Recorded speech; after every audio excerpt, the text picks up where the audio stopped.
네, 안녕하십니까. 예, 오늘도 이렇게 오후 예배를 나오신 모든 성도님들을 주님의 이름으로 진심으로 환영하고 사랑합니다. 예, 옆에 분들과 한번 인사 나누시죠. 네, 만나서 반갑습니다. 오늘도 마지막입니다. 네, 감사합니다. 제가 잠시 기도하고 함께 말씀 나누도록 하겠습니다. 사랑의 하나님 감사합니다. 오늘 저의 입술을 주님께서 주장하여 주시옵소서. 감사합니다. 예수님의 이름으로 기도드렸습니다. 네. 이 세상을 살다 보면 변하지 않아 좋은 것이 있고 반대로 변하지 않아서 답답한 것들이 있습니다. 얼마 전 오랜만에 예전의 사진들을 제가 쭉 보게 되었는데요. 아기 때 사진들과 중고등학교 학창 시절의 모습들, 그리고 대학생과 군대에 있었을 때, 그리고 결혼식의 사진들과 신대원 때의 사진들 등등 그렇게 여러 가지 사진들 속의 저의 모습을 보면서 몇 가지 깨달은 점이 있었습니다. 먼저는 세월이 지나면서 눈빛이 많이 달라진다는 것을 알았습니다. 어렸을 때 갓 태어났을 때는 참 초롱초롱하고 맑던 그 눈빛이 나이가 들면서는 굉장히 좀 매서워지는 것을 발견하게 됐어요. 그리고 굉장히 가름했던 이 턱선도 제 인생에 턱이 살에 붙어 있을 때는 아기 때하고 지금밖에 없었던 것 같아요. 그런데요, 저는 사진 속의 이런저런 모습들을 보면서 한편으로는 참 서글퍼졌습니다. 왜냐하면 굉장히 많이 변했기 때문이에요. 일단 가장 변한 것이 있다면 10년 전에 비하면 지금 살이 20kg나 쪘고요. 머리숱도 그때보다는 좀 많이 없는 것 같더라고요. 그리고 오늘 이 자리에서 말씀드리기는 좀 그렇지만 무엇보다도 얼굴에 주름이 더 많이 보이는 것 같아서 굉장히 서글퍼졌습니다. 죄송합니다. 아무튼 그렇게 어떻게 생각해 보면 참 이상하게도 우리가 생각할 때 변하지 않았으면 하는 것들은 다 변하고 반대로 변했으면 하는 것들은 변하지 않거나 변하는 것이 아주 더디게 변해서 우리로 하여금 사는 게 아주 힘들게 만드는 것이 아닌가 싶습니다. 조금 빨리 변했으면 하는 것이 빨리 변해주고 조금 늦게 변했으면 좋은 것들이 조금 늦게만 변했어도 그러면 사는 것이 조금은 나아질 것 같은데 그럼에도 불구하고 너무나도 쉽게 변하고 너무나도 변하지 않는다는 거죠. 성도님들에게는 변하지 않았으면 좋겠는데 변하는 것들로는 무엇이 있으신가요? 물론 여러 가지들이 있겠지만 아마도 오늘 모인 모두가 공통적으로 공감할 수 있는 것은 바로 이 외모가 아닐까 싶습니다. 세월 앞에서는 장사가 없다는 말처럼 외모도 체형도 시간이 지나면 다 변해버리죠. 나이가 들면 머리는 휘어지고 빠져서 대머리가 되기에 일쑤고 아무리 운동을 하고 적게 먹어도 절대로 빠지지 않는 이 뱃살은 어떻게 해야 될지 잘 모르겠습니다. 그리고 눈가에는 주름이 생기고 피부에는 반점들이 생기며 그 고르던 치아는 벌어지기 시작하죠. 그리고 가장 큰 문제는 여기저기 아픈 곳이 찾아오게 된다는 겁니다. 그렇게 사람들은 자신이 여기저기 아파져서 약해지거나 변하는 것을 보면서 서글퍼지거나 흘러가는 세월을 느끼게 된다는 겁니다. 그런데요, 외모보다도 사람들에게 있어서 더 서글퍼지게 만드는 것이 있다면 함께 살아가는 사람들이 그 사람들의 변하는 마음일 것 같아요. 사람들의 마음이 변하는 것은 외모가 변하는 것보다 더 아픔을 줄 때가 많이 있습니다. 변심은 참 사람의 마음을 힘들게 할 때가 있어요. 아마도 여기 계신 대부분의 성도님들도 정말 사랑했던, 기대했던 사람들의 변심에 상처를 받으셨던 경험이 다 있으실 겁니다. 남편과 아내는 세월이 흘러가면서 더 정이 깊어지고 더 사랑할 것이라고 생각했는데 사실은 시간이 지나면서 부부지간에도 그 애정의 정과는 다른 것 같다고 느낄 때가 참 많아요. 꼭 제가 그렇다는 건 아니고요. 이뿐만 아니라 그렇게 좋아하고 소중했던 자식들도 시간이 지날수록 소원해져 가는 것이 너무나도 섭섭해집니다. 교회 사람들도 그런 것 같아요. 다 전과 같지 않죠. 그러니까 한결같은 마음으로 오랜 세월 동안 만난다는 것은 정말 보기 드문 일이고 귀한 일이라는 거죠. 정말 오랜 세월을 같이 지내는 것은 어려운 일입니다. 그런 반면에 우리가 변했으면 하는 것이 있지만 변하지 않아서 힘든 것들이 있습니다. 이 부분에서 우리가 가장 확실하게 경험한 것이 있다면 사람의 성격이나 성품이 아닐까 생각해요. 사람은 절대로 변하지 않는다는 말은 대체로 부정적일 때 사용하게 되죠. 이것은 다른 사람을 예를 들지 않아도 그냥 저 자신만 보아도 알 수가 있습니다. 저도 참 변하지 않는 것 같습니다. 진실하게 신앙생활을 하려는 사람들이 정말 힘들게 생각하는 것은 자신을 변화시키려고 아무리 애를 써도 크게 달라지지 않고 늘 제자리에 있는 것 같다는 그 사실이죠.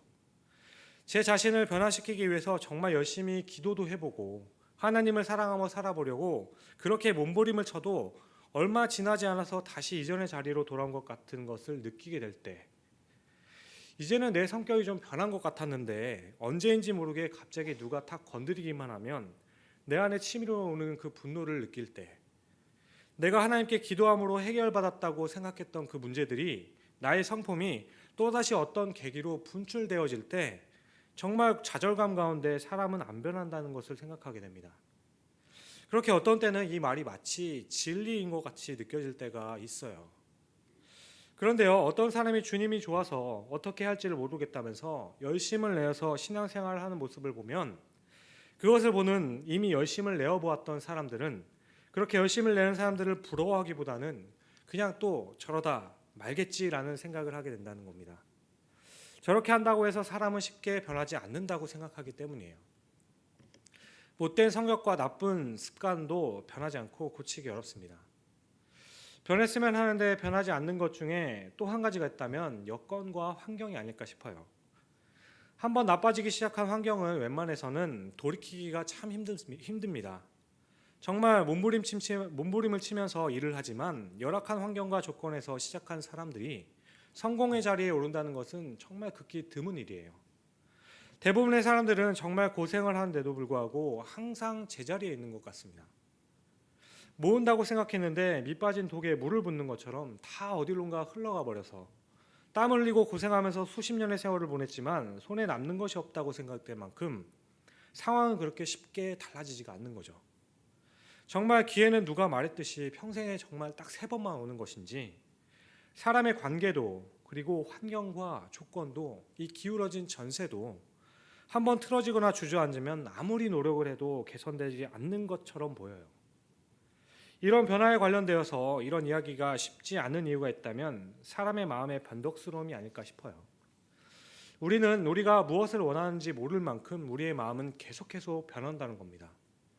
성도님들은 여러분들의 삶에 정말 변화를 원하십니까? 아니면 늘 한결같기를 원하시나요? 아무 것에도 만족함이 없는 우리의 마음은 한결같음을 원하면서도 또 어느 때는 무료함과 지루함을 느껴서 모험과 변화와 스릴이 있기를 원합니다. 그런데 또 그런 모험 가운데 또 있다 보면 그냥 편안하고 안전함을 누리고 싶어 해요. 그러니까 우리는 우리가 뭘 원하는지 모를 만큼 자주 마음이 변하는 게 문제라는 겁니다. 어느 한 여자가 한결같은 남자를 만나기를 원했습니다. 그래서 감정에 기복이 없어서 늘 표현이 한결같고 변덕스럽거나 요란하지 않아서 가정적이고 성실해서 맡겨진 일에 최선을 다하는 그런 사람을 원했어요. 그런데 정말로 그런 사람과 만나서 결혼을 하게 됩니다. 그렇게 이 남편은 결혼하고 나서도 직장, 집만 다니면서 가정밖에 몰랐고 가정을 위해서 정말 성실하게 일하는 사람이었습니다. 그렇게 이 남자는 좋고 나쁨이 특별히 없고 늘 한결같은 사람이었어요. 그런데 얼마 지나지 않아서 이 여자분이 하는 말씀이 뭐냐면, 나는 기계하고 사는 것 같아서 숨이 막혀서 못 살겠다고 합니다. 제가 사람하고 사는 것 같지가 않아요. 도대체 어긋나는 길이 없어요. 그러니까 한결같다는 것이 언제나 항상 그 자리에서 예상되는 일을 한다는 것을 의미한다면 듬직하다고는 하겠지만 어떨 때 보면은 숨이 막히겠다고 생각되기도 한다는 거죠. 사랑하는 성도님 여러분, 사람들이 하나님께 느끼는 답답함이 이런 것이지 않을까 싶습니다. 하나님께서는 변하지 않는 분임을 우리는 너무나도 잘 알고 있습니다. 그리고 하나님께서는 변하지 않는 분이라는 사실이 우리에게는 많은 위로를 주는 것도 사실이에요. 그런데 하나님께서 변하지 않는다는 사실이 여러분들은 답답하게 느껴질 때가 없으셨나요? 저는 하나님의 그 변함없으신 부분이 답답하게 느껴질 때가 있었습니다. 물론 하나님께 어떻게 답답함을 느낀다고 말씀드리는 것 자체가 망령된 말이라고 생각하시는 분들도 있고 교리적으로 틀린 말이라고 생각하시는 분들도 있을 거라 생각합니다. 그렇지만 많은 사람들이, 특히 고난 중에 있는 사람들은 하나님께 답답함을 느끼는 것이 사실이에요. 그렇게 하나님께 답답함을 느끼게 되는 가장 큰 이유는 바로 이 하나님의 변함없으신 불변하심 그리고 한결같으심이라는 거죠. 그래서 어떤 사람들은 하나님과 우리의 관계를 놓고 과거나 미래가 정해진 것이 없이 하나님과 우리가 현재의 삶을 만들어간다는 과정의 신앙을 주장하는 사람들도 있습니다. 또 반면에 하나님께서 모든 것을 결정하셔서 우리는 그저 그 정해진 길로만 가야 한다고 하는 그런 주장을 하시는 분들도 있어요. 저는 이런 두 주장에 동의하지 않습니다. 여러분, 우리 하나님께서는 과거에도 현재에도 지금 미래에도 함께 하시고 또 우리에게 가장 선한 길로 인도해 가십니다. 하지만 시련과 아픔으로 고통스러워하는 사람들에게 하나님께서는 만세 전부터 당신을 향한 계획을 가지고 계시고 하나님께서는 반드시 그 선한 계획을 이루실 것이라고 하는 그 말을 하기보다는 차라리 하나님께서는 당신과 함께 아파하시고 당신을 돕고 싶어서 지금도 이러고 계신 분이라는 그 말씀이 마음에 더 와닿겠다라고 싶어요. 우리는 모든 것을 다 하나님께서 정하셨으니 다 하나님께서 정하신 대로 될 것이라고, 우리의 하나님께서는 선하신 분이시기 때문에 결국은 좋은 것을 주실 것이라고 하는 그 말씀에 아멘하고 맞는 말이고 그리고 그렇게 인정할 수 있지만, 그럼에도 불구하고 마음 한편에는 우리가 당하는 고난과 고통의 현실에서는 차라리 하나님께서도 어떻게 할 수 없어서 우리와 함께 아파하고 계신다는 것을 더 듣고 싶다는 거죠. 그렇지 않으면 하나님께서는 너무 무정한 분처럼 보이기 때문이에요. 이것은 하나님께서 불변하시는 분이라는 교리에 대한 오해가 있기 때문이라고 생각했습니다. 그래서 저는 오늘 사람들이 오해하고 있는 것들 중에 두 가지만 생각해 보려 합니다. 먼저, 하나님께서 변하지 않으신다는 것이 하나님께서는 무정하신 분이라는 것이 아니라는 겁니다. 변함이 없다는 것은 아무런 정이 없거나 아무런 느낌도 없다는 것이 아니에요. 이 세상에는 오랜 세월이 지나도록 변하지 않는 것들이 있죠. 예를 들면 자연을 보게 될 때 산이나 들이나 돌 그리고 나무도 잘 변하지 않고 그 자리에 그냥 두면 계속 있지 변하거나 움직이지 않아요. 이것들의 불변함이 한결같아서 배울 것이 많다는 것을 인정하지만, 그런데 이 부분에 있어서 저는 솔직히 감동적이지 않다는 거죠. 그러니까 어떤 분들이 자연을 이야기하면서 산을 보고 나무를 보라고 10년이 지나고 늘 한결같이 그 자리에 있으니 얼마나 신실한가 한다면, 고개는 그래 그럴 수도 있지, 참 신실하구나, 그럴 수 있는데 제 마음에 그래도 사람이 낫겠다고 생각해요. 왜냐하면 사람은 변덕스럽지만 정이라는 게 있잖아요. 그래서 저는 한결같기보다는 변화 있는 것이 또 낫다고 생각할 때가 있습니다. 그런데 하나님을 생각하면 숨이 막힌다는 분들도 있어요. 하나님의 선하심을 생각하거나 하나님의 선하신 계획을 생각하면 특별히 더 그렇다는 거죠. 가족의 구원을 위해 몇십 년 동안 놓고 기도하시는 분들, 그리고 육신의 질병으로 가난한 삶에 대한 절망 중에 기도하시는 분들이 우리의 삶을 주관하시는 하나님을 생각할 때 속이 답답해지고 숨이 막히신다는 분들이 있다는 겁니다. 허물이 많은 죄인으로서 어떻게 그렇게 감히 말을 할 수 있느냐고 말씀드리면 드릴 말씀이 없겠지만, 정말 절망적이고 답답한 상황에서 그렇게 간절하게 기도하고 그렇게 간절하게 하나님 한 번만 도와달라고 애걸하고 있는데도 불구하고 전능하신 하나님께서는 이미 모든 것을 다 계획하셨고 그 선하신 뜻을 따라 일을 이루시고 인도하시기 때문에 우리의 간절함이나 안타까움이나 우리의 아픔은 아랑곳하지 않으신다고 말씀하신다면 그 말씀이 너무나도 섭섭하게 들린다는 겁니다. 그런데 여러분, 그게 아니라는 거예요. 하나님께서 변함이 없으시다는 것은 하나님께서는 전지하심과 전능하심으로 우리를 인도하시기 때문에 틀림이나 부족이 없다는 뜻이지 아무런 감정이 없이 우리를 인도하신다는 것이 아니라는 겁니다. 하나님께서는 우리가 슬퍼할 때 함께 슬퍼하시고 하나님께서는 우리가 안타까워할 때 함께 안타까워하시는 분이라고 저는 믿습니다. 요한복음 11장에 보면 마르다와 마리아의 동생인 나사로가 죽은 이야기가 나옵니다. 예수님께서는 나사로와의 그 거리가 한 한옥길 정도 되는 거리에 계셨는데요. 그런데 나사로가 병이 들었다고 급하게 예수님을 만나서 청하였을 때 예수님께서는 나사로를 바로 찾아가지 않으셨어요. 그리고 이틀을 더 계시다가 나흘 만에야 나사로에 있는 곳으로 가셨습니다. 인간적으로 보면 얼마나 섭섭합니까? 그냥 오시면 살려주실 수 있었을 텐데. 예수님께서는 나사로의 병이 들었다는 소식을 접하였을 때 왜 바로 가지 않으셨을까요? 사람이 죽게 생겼는데 바로 가야 되는 거 아닙니까? 그런데 예수님께서는 계신 곳에서 이틀을 더 계시다가 이미 죽었는데, 장사를 다 치렀는데 그제서야 가자고 하십니다. 그런데 이때 예수님께서는 나사로가 죽은 것이 아니라 잠이 들었으니까 깨우러 가신다고 하세요. 그러니까 주님은 나사로를 살릴 계획을 가지고 계셨고 나사로를 살릴 수 있는 능력을 갖고 계셨다는 거죠. 주님이 나사로의 집으로 다시 오신 이유는 죽은 나사로를 살리시기 위해서였다는 겁니다. 그런데 그것을 알지 못했던 마리아와 마르다는 예수님이 오시자마자 예수님을 붙들고 통곡하고 우는 거예요. 주님, 우리 오라비가 죽었습니다. 그런데요, 예수님께서 통곡하고 있는 그 마리아와 마르다를 보시고 어차피 다시 살려줄 테니까 걱정하지 말라고 하시며 웃으셨을까요? 이때 예수님께서는 곧 살려주실 것인데도 불구하고 그 둘을 붙들고 함께 우셨습니다. 왜냐하면 예수님께서도 마리아와 마르다의 아픔을 느끼셨기 때문이에요. 그 아픔을 함께 하셨기 때문입니다. 그리고 살려주셨어요.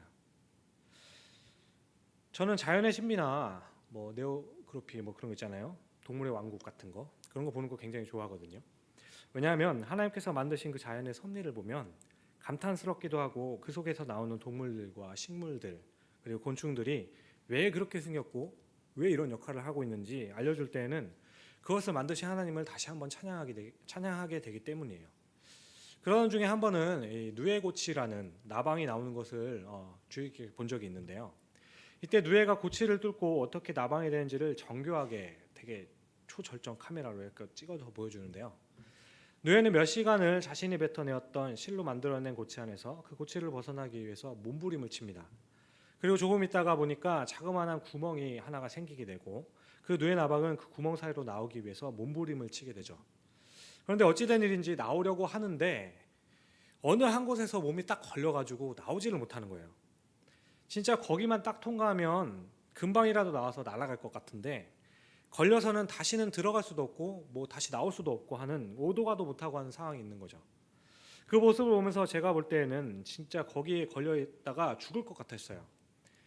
약간만 도와주면 누가 그 부분을 살짝 건드려서 뜯어주기만 해도, 쉽게 잘라주기만 해도 이상하게 그곳을 나올 수 있을 것 같은데 이상하게도 그곳을 나오지 못하고 있는 거죠. 그런데 이때 해설자가 이야기를 해요. 누에가 나오려고 하는 애를 쓰는 모습을 설명하면서 이때 아무런 도움을 주어서는 안 된다고 합니다. 왜냐하면 그렇게 몸부림치고 있는 누에를 보고 불쌍해서 그 누에를 도와주게 되면 쉽게 빠져나오기는 할지라도 그렇게 쉽게 나온 이 누에는 힘이 없어서 날개를 펴지 못하고 얼마 가지 않아 죽는다고 하는 거죠.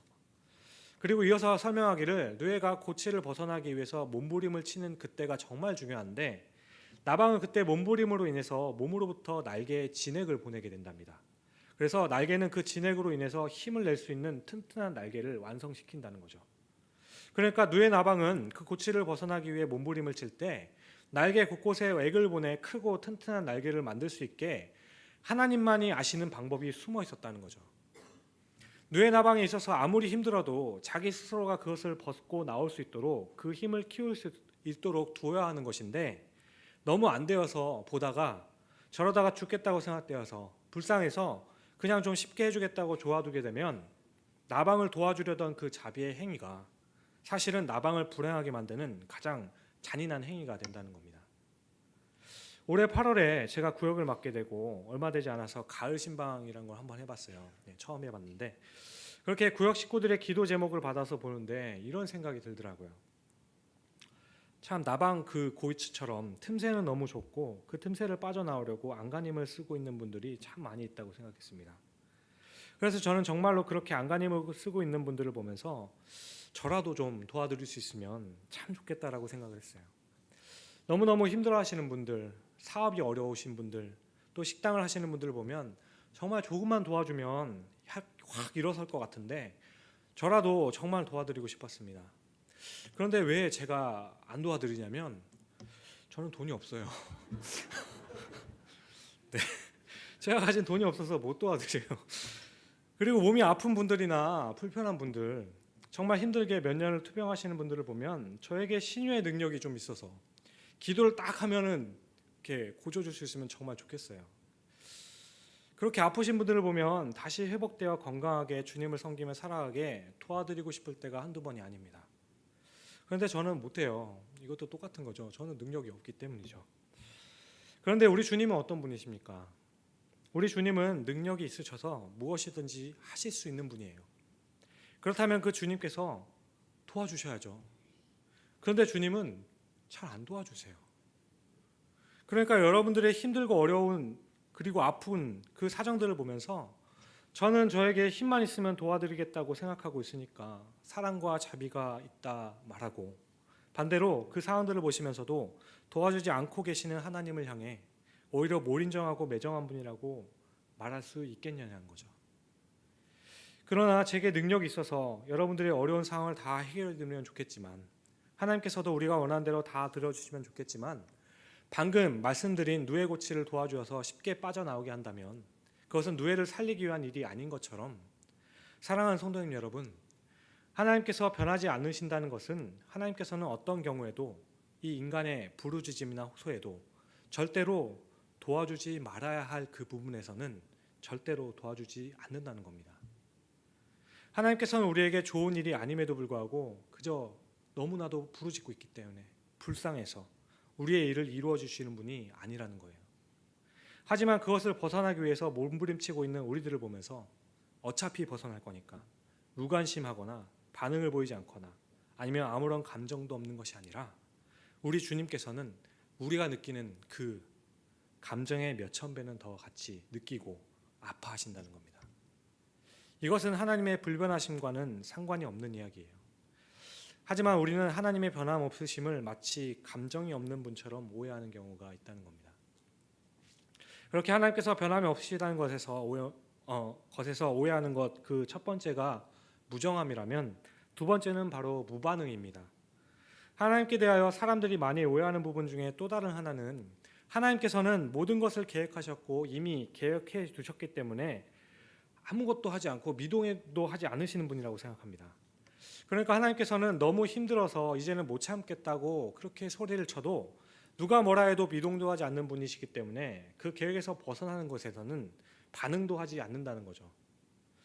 우리가 아무리 기도를 해도 선하신 하나님이 보시기에는 우리의 미약한 모자란 지식과 지혜로 달라고 구하고 있는데 하나님께서는 그 기도를 들어주실 리가 없다는 겁니다. 우리에게 좋은 것을 주시기로 약속하신 하나님께서 내가 아무리 힘들어서 지금 달라고 떼를 쓴다고 해서 그것이 나에게는 좋지 않은 줄 아시고도 주실 리가 없지 않겠습니까? 그래서 하나님께서는 들어주시지 않을 것이다 알합니다. 이해합니다.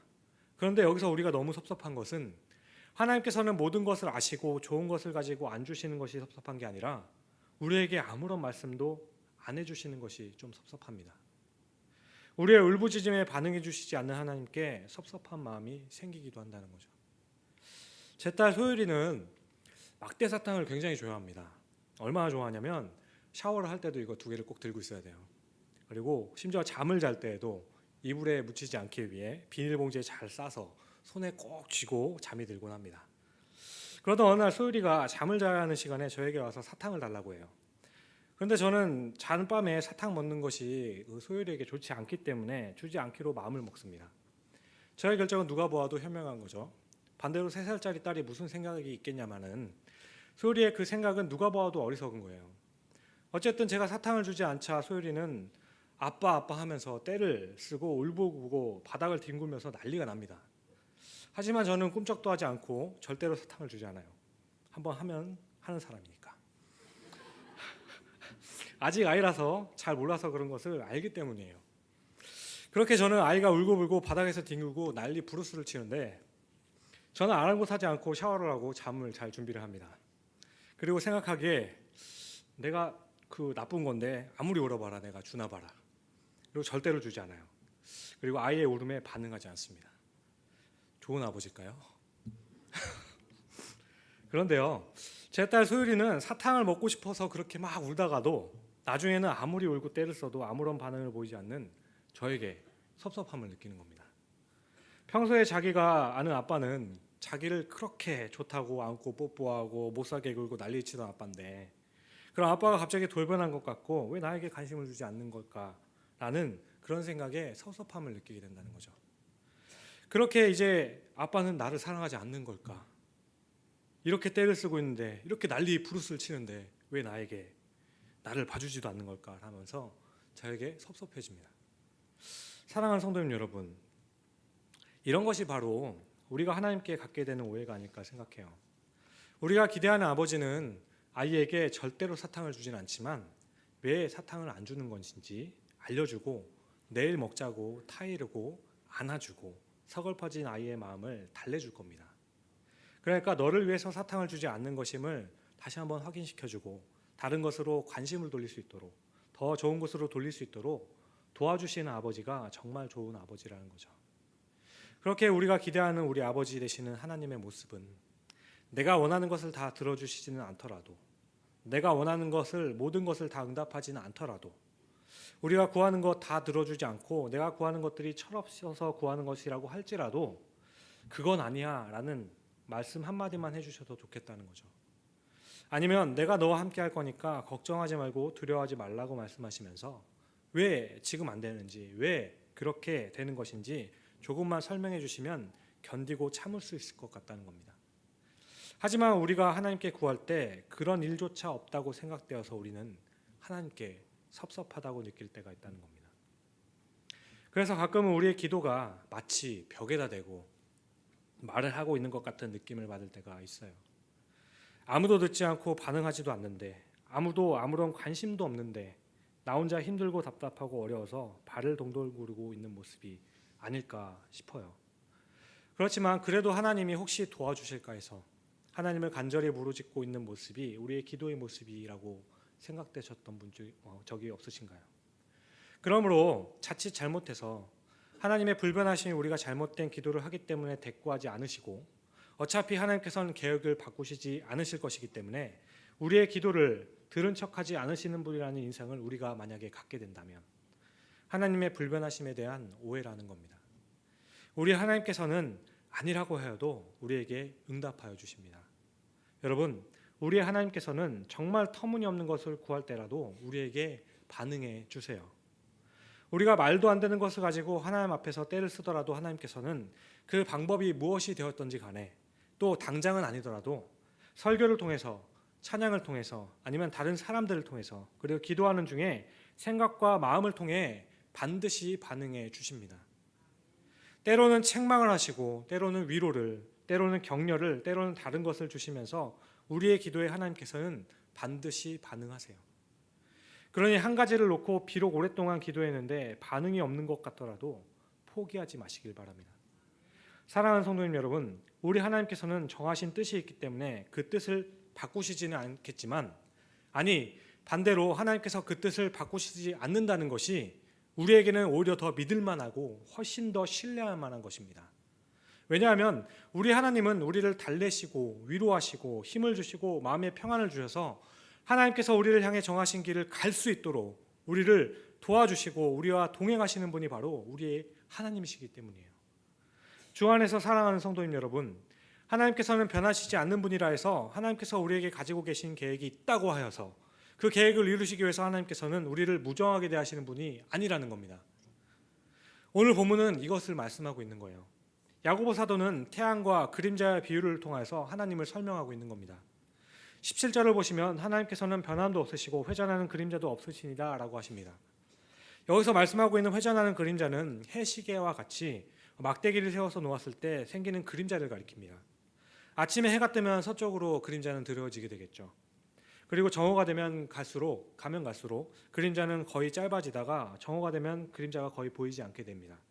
그리고 해가 지면서 동쪽으로 그림자가 드리워지게 되죠. 마침내 어둠이 몰려오고 밤이 되면 그림자는 사라지게 됩니다. 또 어떤 때는 낮인데도 불구하고 먹구름이 몰려와서 밤이 된 것처럼 캄캄해져서 그림자는 흔적도 없이 사라질 때도 있습니다. 하지만 이런 먹구름이 들어진 상황이라고 해서 빛의 근원이 달라지거나 빛이 변질되는 것은 아니라는 겁니다. 태양에서 오는 빛을 구름이 가리고 있을 뿐이에요. 그러니까 하나님께서 변함도 없으시고 회전하는 그림자도 없으시다는 말씀은 우리의 삶에서는 회전하는 그림자가 있어서 아침과 점심과 저녁의 그림자의 길이가 달라지는 것처럼 어느 때는 기쁘고 슬프고 어렵고 힘들기도 한다는 거죠. 그리고 또 어느 때는 먹구름이 가려져 있는 것 같아서 아무것도 보이지 않는 답답한 상황 가운데 있어서 다 사라진 것처럼 느낄 때도 있다는 거죠. 그렇지만 여기서 우리가 기억해야 할 것은 우리를 비추고 있던 그 빛은 사라진 것이 아니라는 겁니다. 하나님께서는 사라지지 않는다는 거예요. 하나님께서는 여전히 그곳에 계시면서 우리에게 빛을 비추고 계신다는 겁니다. 그러니 야고보 사도는 16절에 속지 말라고 하는 거예요. 하나님께서는 그렇게 변하는 분이 아니기 때문이에요. 아무리 칠흑과 같은 어둠이 천지에 덮여있다 해도, 그것이 밤이라고 해도 곧 있으면 시간이 지나면 찬란한 태양이 빛을 비추면 아침이 온다는 것을 의심하지 않듯이, 아무리 세상을 다 집어삼킬 만한 태풍이 와도 비바람이 몰아친다고 해도 곧 이것이 지나가고 나면 태양이 그 의연한 빛을 내비치는 때가 있음을 확신하고 있어서 참고 기다릴 수 있듯이, 빛의 근원이신 하나님께서는 비도 구름도 막을 수 없는 분이심을 잊지 말아야 한다는 겁니다. 비록 우리와 하나님 사이에 먹구름이 끼어서 아무것도 보이지 않고 흔적조차 발견할 수 없는 상황이더라도 하나님께서는 변하지 않고 항상 그곳에 계신 분입니다. 그러니 힘들더라도 어렵더라도 그 변치 않는 하나님을 향해 구하시길 바랍니다. 하나님을 찾으시고 문을 두드리시기를 바라요. 아직 안 끝났습니다. 그런데요, 여기서 한 가지만 더 살펴보면, 그런 변하지 않는 하나님께서는 온갖 좋은 은사와 온전한 선물을 우리에게 주시는 분이라고 말씀해요. 그렇게 온갖 좋은 은사와 온전한 선물을 우리에게 주시는 하나님께서는 변함도 없으시고 회전하는 그림자도 없으신 분이라고 합니다. 그런데요, 여러분들은 오늘 이 말씀을 읽으시면서 뭔가 좀 이상한데라는 느낌을 받지 않으셨습니까? 모순됐다라고 생각하지 않으시나요? 왜냐하면 온갖 좋은 은사와 온전한 선물을 주시는 하나님이라고 한다면 우리의 필요에 따라서 하나님께서는 좀 변하셔야 되는 거잖아요. 우리가 원하는 대로 달라지셔야 되는 거 아닙니까? 그런데 변함이 없는 분이신데도 불구하고 우리에게 좋은 것으로 주신다고 하는 거죠. 변함 없는 분이신데도 불구하고 우리에게 온전한 선물을 주신다는 겁니다. 여기서 좋은 은사는 지혜라고 주장하는 학자들도 있고 예수 그리스도를 가리킨다고 하고 성령님을 가리킨다고 하기도 합니다. 그것이 무엇이었든 간에 같은 이야기, 같은 맥락이라고 생각되는데요. 저는 개인적으로 성령의 역사가 아닐까 싶어요. 하나님께서는 우리에게 최고의 선물인 예수 그리스도를 먼저 주셨습니다.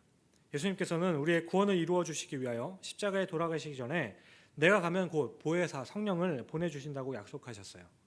그리고 성령께서는 이 땅에 오셔서 우리에게 할 말을 주시고 우리의 마음에는 평안을 주시고 우리를 자유케 하며 우리를 평화롭게 하실 것이라고 말씀하셨습니다. 성령께서는 우리에게 구원의 확신과 환난 중에 지혜를 주시며 우리를 끝까지 붙들어 주셔서 믿음의 경주를 중도에 포기하지 않고 끝까지 가게 하실 거라고 하셨습니다.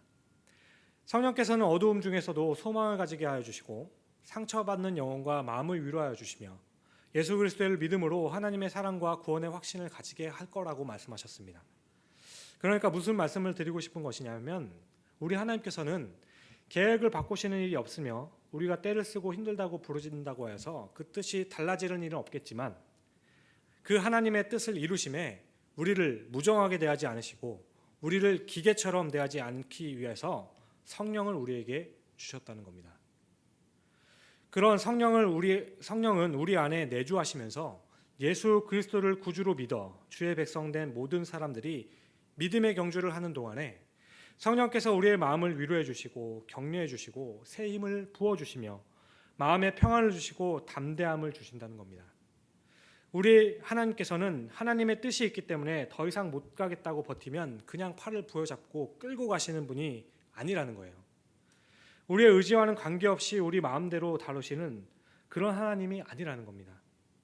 여러분, 우리를 향한 선한 의도의 그 뜻과 계획에 조금도 변함이 없으신 우리 하나님께서는 우리에게 좋은 선물, 온전한 선물을 성령을 주셔서 언제나 우리와 동행하게 만드신다는 거죠. 우리 하나님은 온전하신 뜻과 계획을 변경하지 않으시지만 그 계획을 이루시기 위해서 우리의 아픔과 고난에 무정하게 대하지 아니하시고 오히려 함께 아파하시며 함께 힘들어하시며 힘들어하는 우리를 격려하시며 성령을 통해 온갖 좋은 것으로 우리의 마음을 채우셔서 그 선한 뜻을 이루어 가신다는 겁니다. 우리 하나님께서는 그렇게 나를 아시고 나와 동행하신다는 거예요. 주 안에서 사랑하는 성도님 여러분, 우리 하나님께서는 한결같고 흔들림이 없는 분이시지만 자상하신 분입니다. 한결같고 틀림이 없으신 분이지만 굉장히 따뜻한 분이십니다. 어떻게 할까요? 하나님의 모습을 이 땅에 친히 보여주신 예수님을 통해 알 수 있습니다. 우리를 향한 사랑의 절정인 예수님을 통해서 하나님께서 우리를 얼마나 사랑하시는지, 그리고 아파하고 힘들어하는 사람들을 위해서 같이 울고 위로하는 분이시라는 것을 복음서의 내용을 통해 알게 됩니다.